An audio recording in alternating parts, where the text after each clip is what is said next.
following program was provided by an independent producer solely responsible for its content. The opinions expressed do not necessarily represent the views of this station, its staff, board of directors, or underwriters.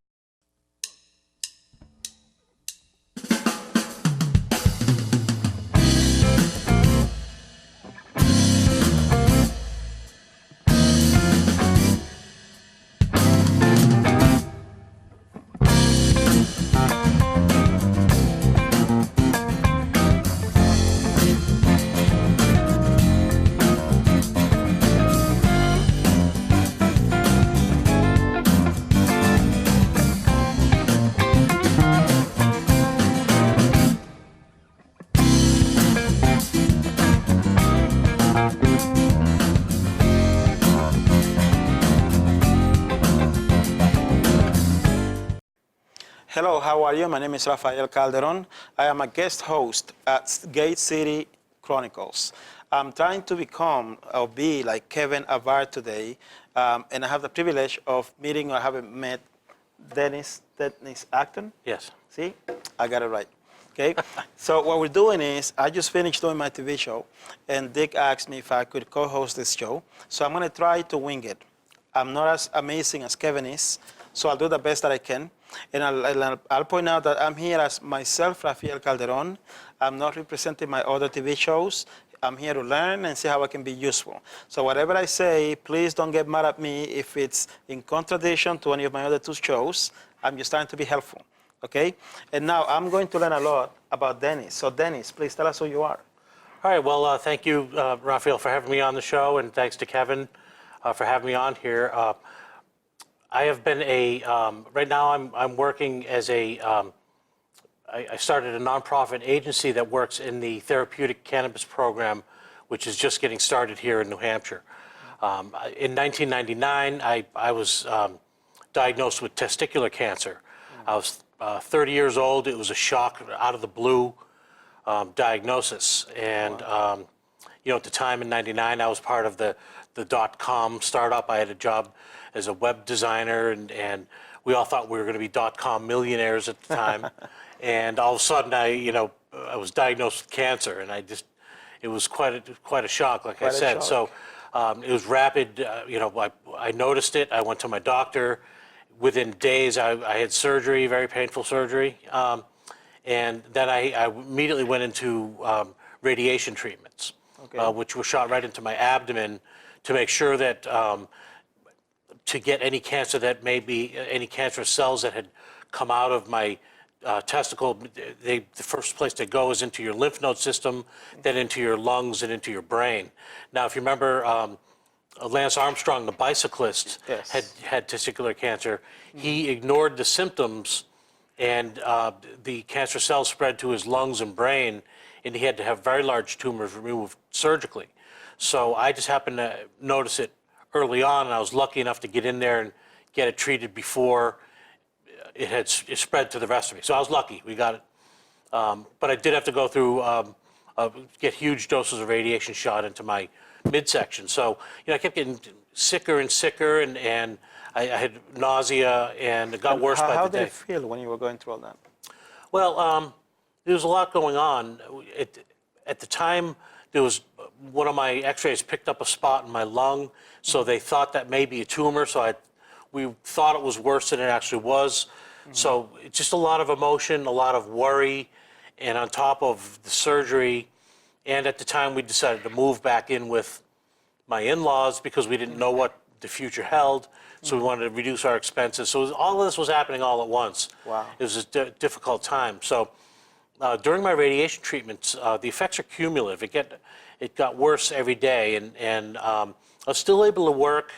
I would go in the morning, then I would have my radiation treatment in the afternoon, and I would have to hustle home because by the time I got home, I'd be violently ill. So I went to the doctor and asked him, I said, I'm very nauseous. What can you do for me? And he said, well, let me give you another prescription. And I would take that, and the next week it was getting worse, and well, no, let me give you let's try this, another prescription. And what he gave me was a drug called Zofran, which is at the time very new anti-nausea medication, but it was extremely expensive. It was $1,600 for a 2-week supply. Wow. And I would need this for several months.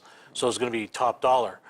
So during that time frame, a relative who had survived breast cancer came to me and said, well, hey, why don't you try some marijuana? And I hadn't even thought of it. I smoked a little in college, but I had never even thought of trying it. And I was nervous about trying it because I didn't want to. I was scared to talk to my doctor about it, my radiation oncologist, and I was scared it wouldn't work. I was scared it might react. I just didn't know anything about it, but I decided to try it. And the cannabis that she gave me was old, and it looked like it had been carried over the Mexico border in someone's backpack like 6 months ago. It was not quality stuff. And I tried it, and I smoked a little, and it actually worked. It was very when I just took a few puffs of it, I felt the nausea just kind of drain out of me, and it was sort of like when you're out at sea and you're like if you go on a fishing boat and you get seasick, when you step ashore, the nausea stops. It just drains right out of you, and that's how I felt using the cannabis. So once again, I was scared to tell my doctor. I didn't want this on my record. I just but the marijuana worked so well that I stopped taking the expensive Zofran, and for the last 2 weeks of my treatment, all I had to do was smoke a little bit in the morning and a little bit after my treatment, and it really did the trick for me. So at that point, I finally did get the courage to go tell my doctor afterwards, and he said, yes, I hear this all the time, but because of federal law, I'm not even allowed to tell you about it. So I just thought that was ridiculous, where he could give me one prescription after another of more powerful anti-nausea medications, which have powerful side effects as well, but he couldn't even tell me about a natural substance to use that may have worked for me. I felt that I was wrong. So over the years after that, I started getting into becoming an activist to try to legalize medical marijuana for patients like myself with cancer and MS and so forth. That's how I got into being an activist, and years later we finally have passed a law, and it's actually starting now. So it's kind of a milestone that we're glad we finally got to this point. Well, I'm glad that you can have something that can ease the pain. Yes. Right? But for me, from my end, when I think of marijuana, I think of something I want to learn more about the benefits of it from a medical point of view. So tell me more about that. Okay. Well, there's a variety of interesting chemical compounds within the cannabis itself, and we're just starting to figure it out, because for many years the government blocked research into it because it was considered a Schedule I drug with no medical benefit. Right. And so there really wasn't much known about it. There was only anecdotal evidence of people like me saying, yes, this works. So, but now that more research is being done, they're finding out that the various aspects of cannabis, there's the THC, which is the psychoactive part of it, and that's most noticeable. That gives you the high that people seek for recreational use. Then there's the CBD and CBN. It stands for cannabidiol, or some long scientific words that explain the medicinal aspects of the cannabis. And what we found recently is that each strain of each type of cannabis has different attributes to it. Some have lower THC, higher CBD, and now with more and more research and so many other state programs going, they've been able to say, well, this strain works best for someone who's undergoing chemotherapy, while this strain may be better for someone who has multiple sclerosis and is experiencing muscle spasms and so forth. So they've been able to really dial in the use of it. On top of that, nobody smokes anymore for medical use. It's all been converted over to drops and edibles and vaporizing. So smoking is really not part of it anymore, because it's been found that there's more efficient ways of getting the active ingredients into you without taking the toxic aspects of the combusted plant material into your lungs. So Okay. people are taking edibles, and there's all kinds of varieties of drops for under your tongue, drops that you can put into your coffee, things like this, in order to get the right level of compounds into your body and have the medical effect. So for people that use it for recreational purposes, right? That they say, I've heard people say, well, if I'm sick, if I don't feel well, I'll smoke a blunt, because now it's legal. Yeah.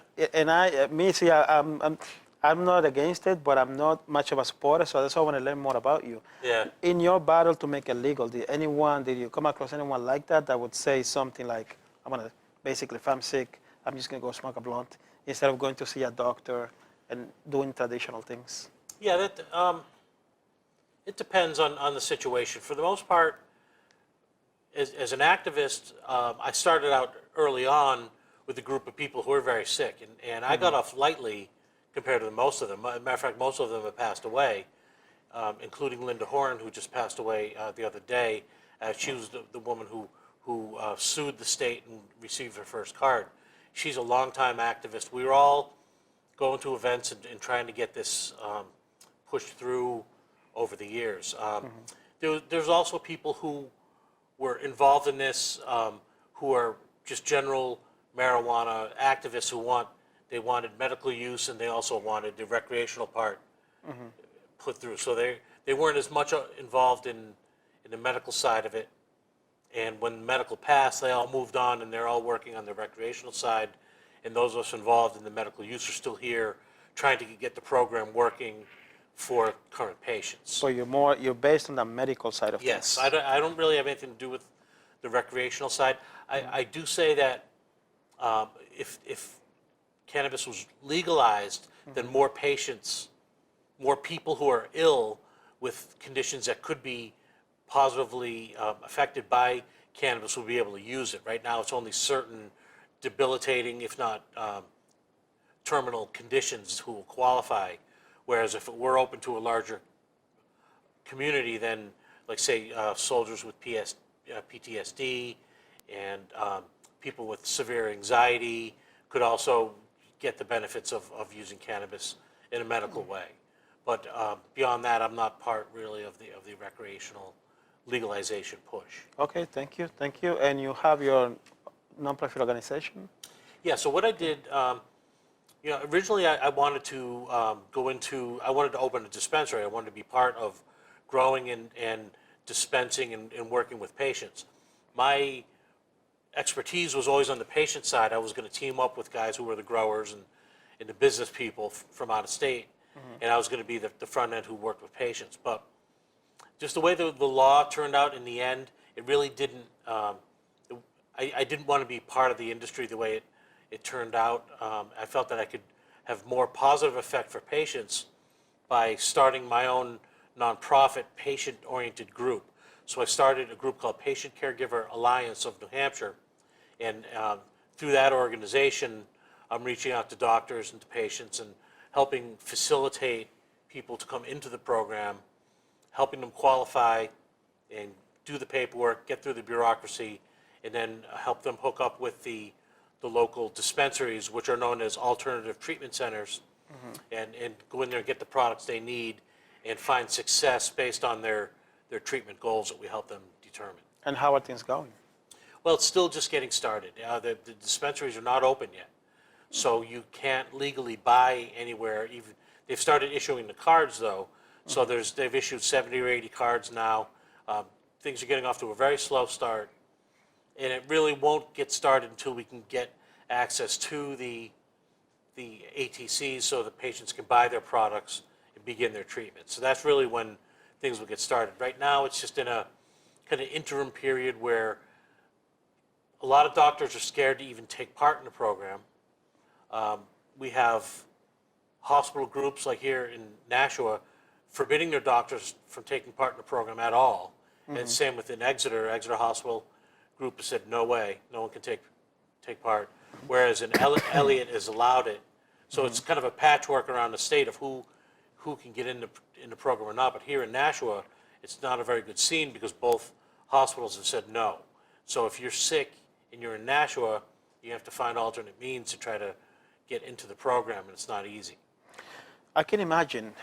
Well, let me put it to you this way. Let's say, has anyone asked you, based on this unfortunate epidemic that we have in this crisis, Yes. people getting hooked into opioids and then overdosing, unfortunately, so people see marijuana as a gateway drug. So from the medical point of view, how would you make the case that being the medical use would not expose someone to become, basically to become attracted to trying other things? Yeah. Well, that's always been an issue, is if young people try marijuana, does that lead them down the road towards harder drugs? Exactly. And that's always a concern. I would say that alcohol probably is even more so of a gateway drug than marijuana. And I believe there's been a number of studies that have shown that it isn't the gateway drug that it's been made out to be.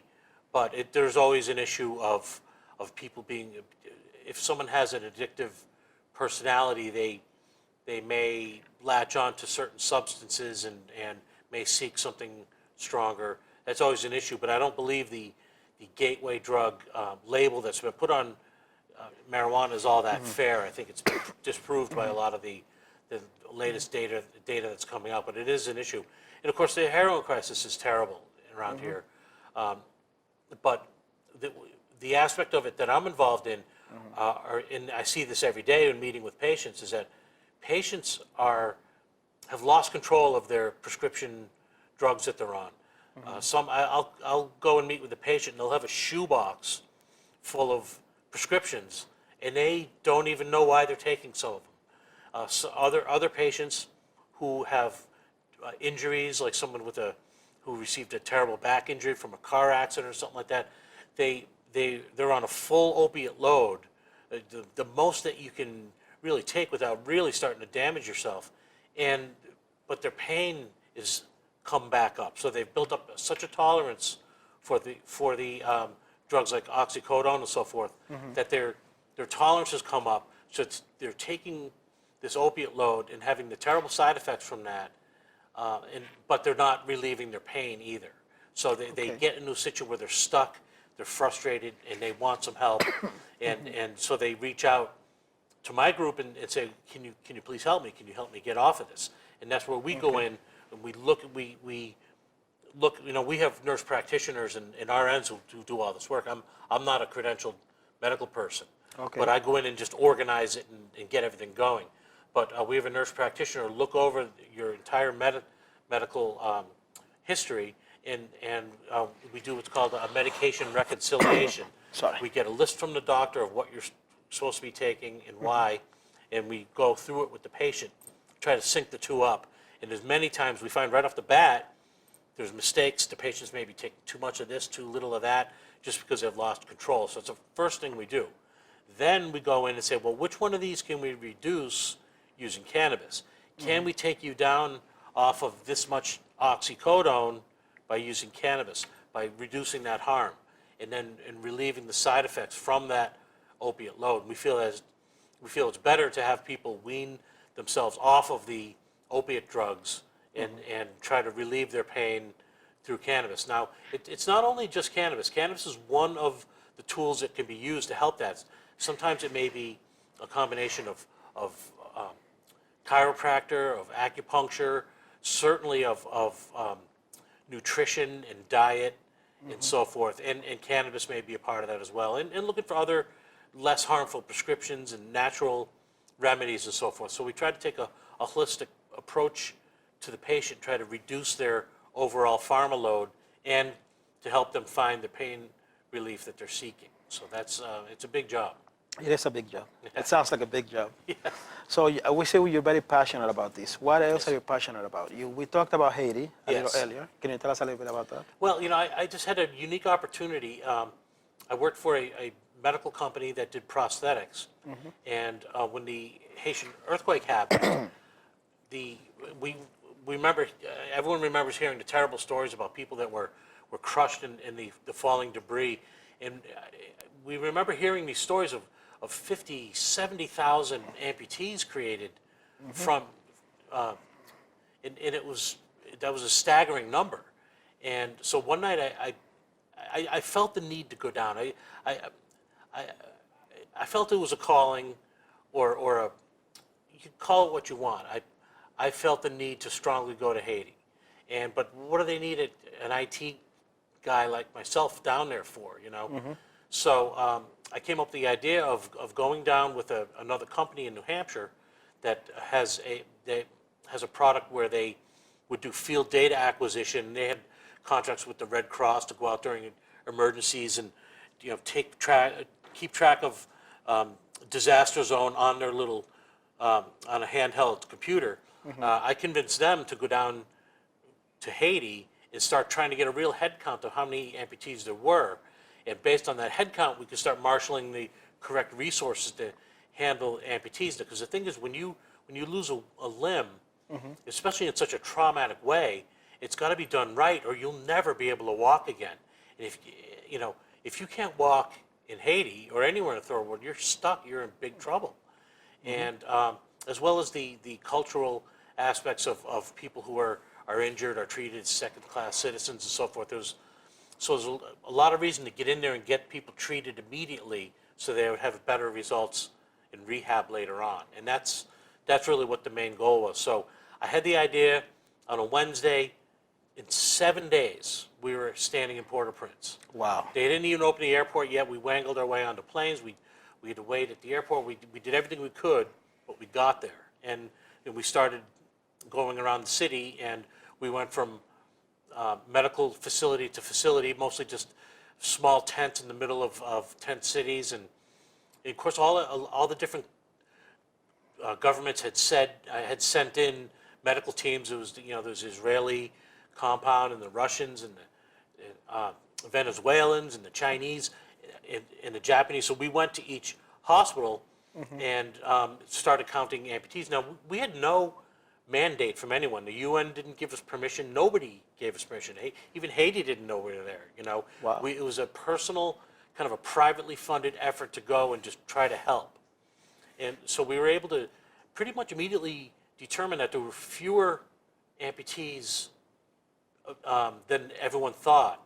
And that number actually came way down. We were able to predict at that point, about 2.5 weeks after the earthquake, that there was only about 2,500 real major amputees. That's still a huge number. So it's a huge number, but certainly less than the original amount of tens of thousands. So that allowed us to say, all right, well, the problem is this big. Now we need these many resources to get in there and do that.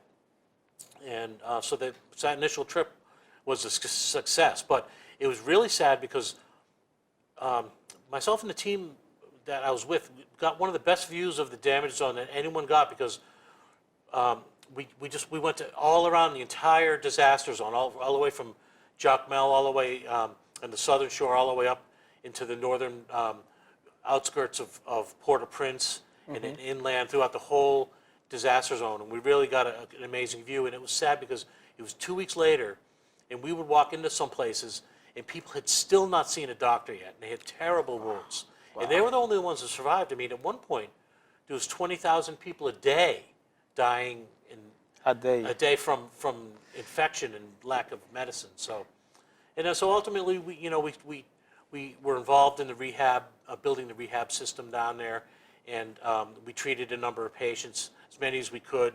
And then that was really just kind of to fill in. And then finally, the Red Cross and the Handicap International, the big organizations, came in with the big dollars and took it over and ran from there and built hospitals. And overall, I mean, I think I haven't been back in a number of years, but from what I hear, because I'm still in touch with my friends down there, things have improved quite a bit, and it's gotten back to the normal of Haiti, which is a desperate and sad place sometimes, Hopefully it's getting better. Yes, hopefully I it's hope getting so. better. But I want to thank you for your help there. Okay. That was really nice of you. Cool. And how did you feel when you got there and were you able to help people?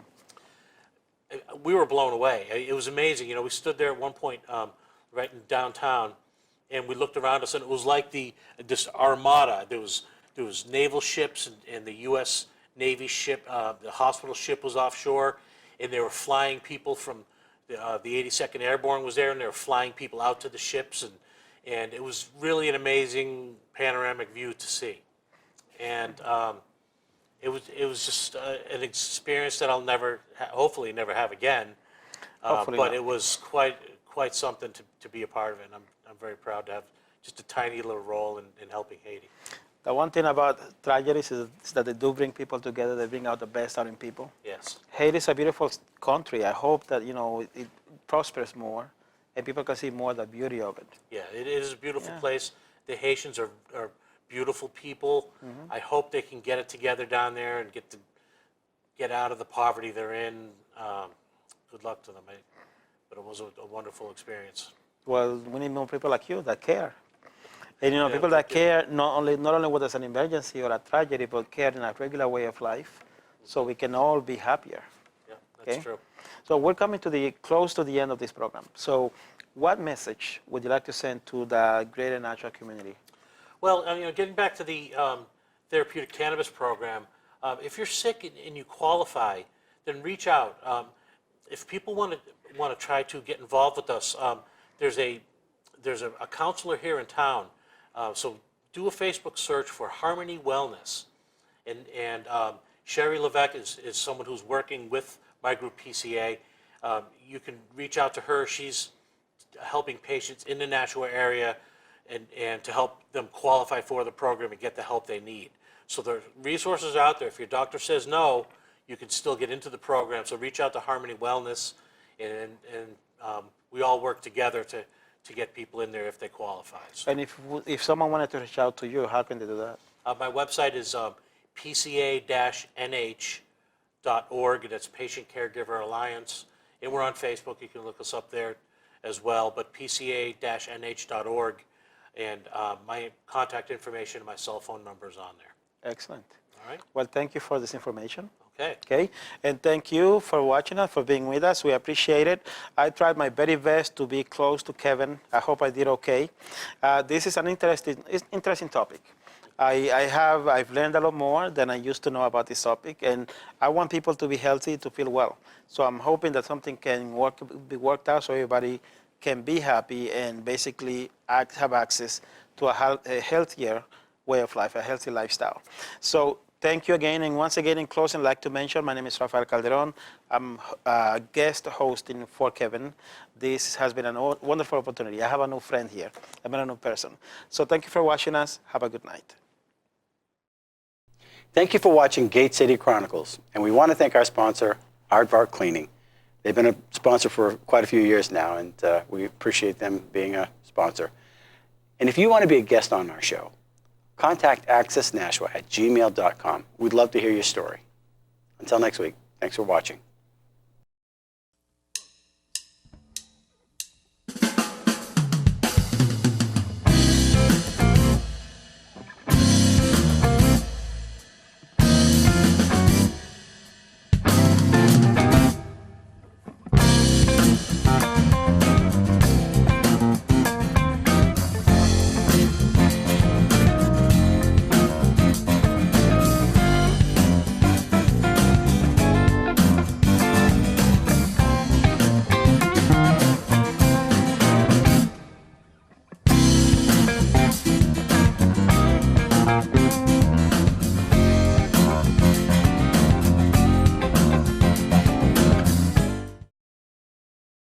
The preceding program was provided by an independent producer solely responsible for its content.